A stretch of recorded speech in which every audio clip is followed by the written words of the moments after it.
ትልቁ የምስራች ድምጻዊት ጂጂ ከረጅም ጊዜ ቆይታ በኋላ በፈገግታና በመዝሙር ተከሰተች። አንተን ያመነ ሁሉ ዳነ አንተን አምኜ ምን ሆኜ አንተን አምኜ ምን ሆኜ አንተ ኃያል እግዚአብሔር ስሙ ይመስገን ከጨለማ አውጥቶ ወደ ብርሃን የመራን ሰማያዊው ሰማይ ሩቅ ይመጣል ጌታ በምሕረት ታጅቦ። እንኳን ወደ ቻናላችን በሰላም መጣችሁ። ዛሬ የምናወራው ስለ አንዲት ድምጽ ብቻ ሳይሆን ስለ ኢትዮጵያ ሙዚቃ ታሪክ ነው።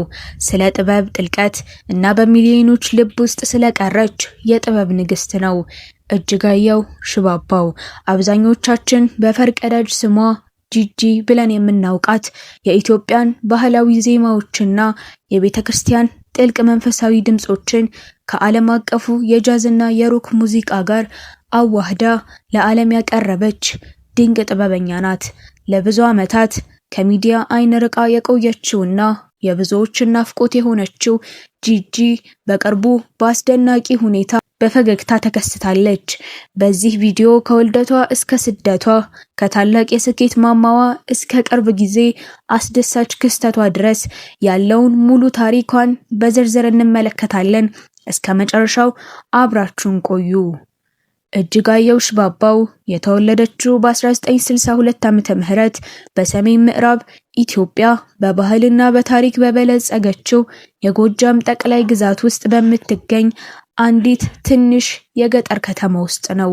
ያደገችበት አካባቢ በጥልቅ ባህል፣ በሃይማኖታዊ ስርዓቶችና በኢትዮጵያ ባህላዊ ዜማዎች የተከበበ ነበር። ጂጂ ገና በልጅነቷ በቤተክርስቲያን ውስጥ የሚሰሙትን የቅዱስ ያሬድ ዜማዎች፣ የሰንበት ትምህርት ቤት መዝሙራትንና የገጠሩን ማህበረሰብ ባህላዊ እምቢልታና ዋሽንት እየሰማች ነው ያደገችው። ይህ የልጅነት እድገቷ በውስጧ ትልቅ የሙዚቃ ዘርዘርቶባታል። በትምህርት ቤት ቆይታዋም ቢሆን በተለያዩ የኪነ ጥበብ መድረኮች ላይ በመሳተፍ የድምጽ ተሰጥኦን ታሳይ ነበር። የሙዚቃ ፍቅሯ እና ተሰጥኦዋ ከቀን ወደ ቀን እያደገ ሲመጣ በትውልድ መንደሯ ብቻ ተወስና መቅረት አልፈለገችም። ጥበብ ወደ አዲስ ከፍታ እንድትጓዝ ትገፋፋት ነበር።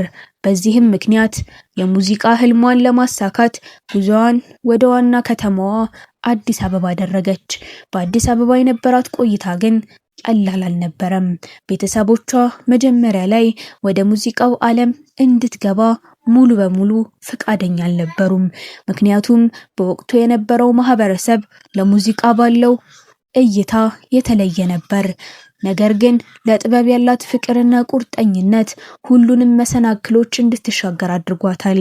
በተለይ በ1980ዎቹ መጨረሻና በ1990ዎቹ መጀመሪያ ላይ ጥበብም በብቸኝነት በጣም በጠባቡ ክፍሎች ውስጥ በካሴት እየተቀረጹ የመሞከር ከባድ ጊዜያትን አሳልፋለች።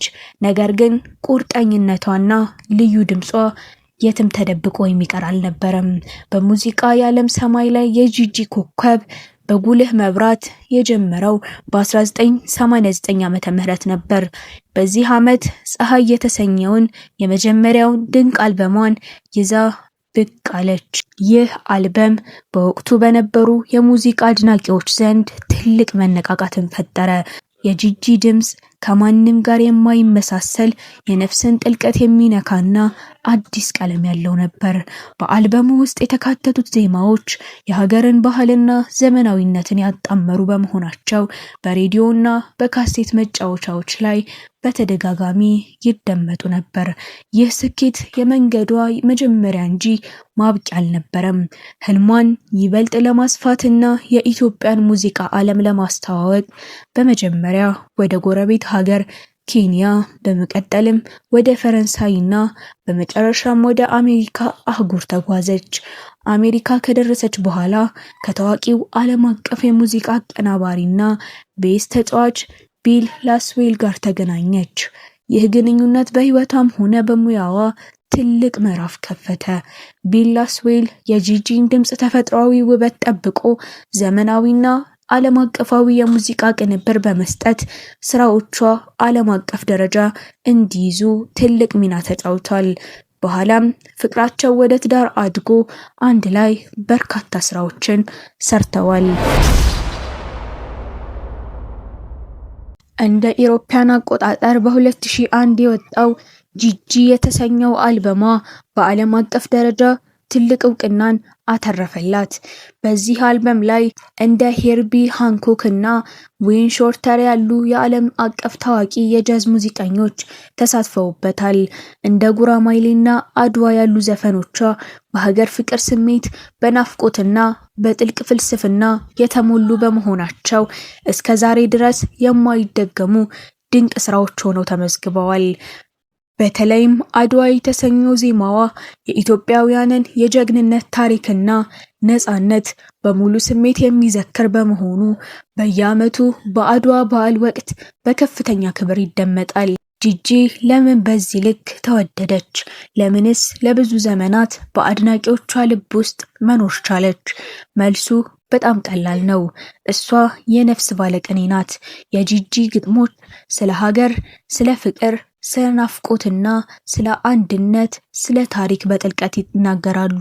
ያደገችበትን ባህልና ትውፊት ሳትለቅ የትውልድ ልሳንና የፍቅር አርበኛ ሆና አገልግላለች።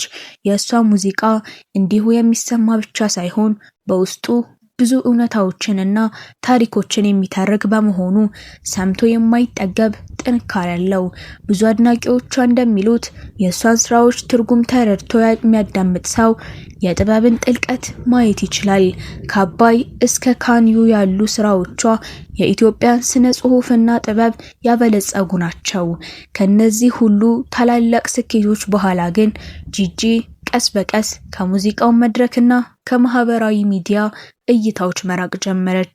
ይህ ረጅም የዝምታ ጊዜ በኢትዮጵያ ሕዝብና በዓለም ዙሪያ ባሉ አድናቂዎቿ ዘንድ ታላቅ ናፍቆትንና ጭንቀትን ፈጥሮ ነበር። ጂጂ የት ናት? ጤንነቷስ እንዴት ነው? አዲስ ስራ መቼ ትለቃለች? የሚሉ ጥያቄዎች በተደጋጋሚ ይነሱ ነበር። በተለያዩ ጊዜያት ስለ ጤንነቷ መታወክ የሚወሩ ያልተረጋገጡ ወሬዎች በአድናቂዎቿ ዘንድ ስጋትን ፈጥረው የነበረ ቢሆንም የኢትዮጵያ ሕዝብ ሁልጊዜ የእሷን ደህንነት መስማትና ያንን ተናፋቂ ፈገግታዋን ዳግም ማየት ይመኝ ነበር። ዛሬ ግን ለሁላችንም ትልቅ የምስራች ይዘንላችሁ መተናል። ለረጅም ጊዜ ከዓይናችን ተሰውራ የነበረችው ተናፋቂዋ ኮከባችን ጂጂ ዛሬ በፈገግታ ተከስታለች። ያደገችበትን ባህል ያካተተችውን የትውልድ ልሳንና የፍቅር አርበኛዋ ጂጂ በቅርብ ጊዜ በተነሱ ፎቶግራፎቿ ላይ እጅግ በሚያምር ሁኔታ በደስታ ተመልሳለች። በማህበራዊ ሚዲያ ላይ በወጡት ምስሎች ላይ እንደምንመለከተው ተናፋቂዋ ጂጂ ዛሬ በፈገግታ ተከስታለች። ያደገችበትን ባህል ያካተተ የትውልድ ልሳን የፍቅር አርበኛ ናት። ይህ የቅርብ ጊዜ ፎቶግራፍ ጂጂ ከተለያዩ ሰዎች ጋር በመዝናናት ላይ እያለች በፈገግታ የታየችበት ሲሆን ከረጅም ጊዜ መራቅ በኋላ በደህና ሁኔታ ላይ ሆና መታየቷን ለሕዝብ ያበሰረ ነው። ይህ ብቻ አይደለም። የታዋቂው ጋዜጠኛ ጌጡ ተመስገን መረጃ እንደሚያሳየው ጂጂ ከረጅም ጊዜ ቆይታ በኋላ እህቷ ሶፊያ ሽባባው በማህበራዊ ሚዲያ ገጿ ላይ በለቀቀችው አጭር ቪዲዮ ላይ ታይታለች።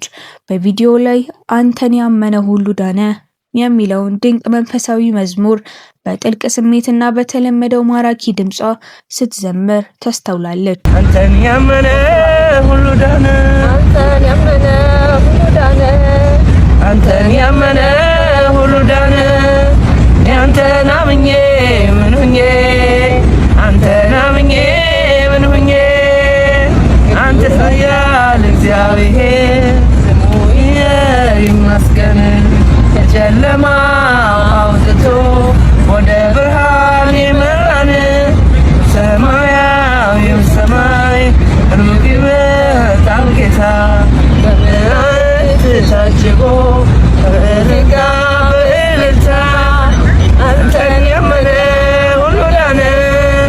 በመላው የሙዚቃው መስክ ውስጥ አንተን ያመነ ሁሉ ዳነ የሚለው መዝሙር በስሜት በትምህርት የሚዘመረው ቪዲዮ በሶፊያ ሽባባው የፌስቡክ ገጽ ላይ ከተለቀቀ በኋላ የብዙ አድናቂዎችን ትኩረት ስቧል። በልዩ የድምጽ ችሎታዋና በሙዚቃ ስራዎቿ የበርካታ ኢትዮጵያውያንን ልብ የገዛችው ጂጂ ከረጅም ጊዜ ዝምታ በኋላ እንደገና መታየቷ በአድናቂዎቿ ዘንድ ታላቅ ደስታን ፈጥሯል። ይህንን ተከትሎ በማህበራዊ ሚዲያ ላይ የብዙዎቻችን ናፍቆት የሆንሽ ጂጂ ሆይ ለረጅም ጊዜ ከዓይናችን ብትሰወሪም ዛሬ ስላየንሽ እጅግ ደስ ብሎናል፣ የኛ ጂጂ እንወድሻለን የሚሉ የፍቅር የምስጋናና የደስታ መልእክቶች ከጊዜውም በላይ በስፋት እየተሰራጩ ይገኛሉ። እኛም ለዚህች ሀገር ባለውለታና የጥበብ ንግስት ሙሉ ጤና፣ ሰላምና ረጅም እድሜ ከልብ እንመኛለን። ስለ ጂጂ ያላችሁን ትዝታና ለእሷ ያላችሁን ፍቅር በኮሜንት መስጫው ላይ አጋሩን። ቪዲዮውን ከወደዳችሁት ላይክ እና ሼር ማድረጋችሁን አትርሱ። ለቻናላችን አዲስ ከሆናችሁ ሰብስክራይብ በማድረግ ቤተሰብ ሁኑ። እስከሚቀጥለው ቪዲዮ ድረስ ሰላም ቆዩ።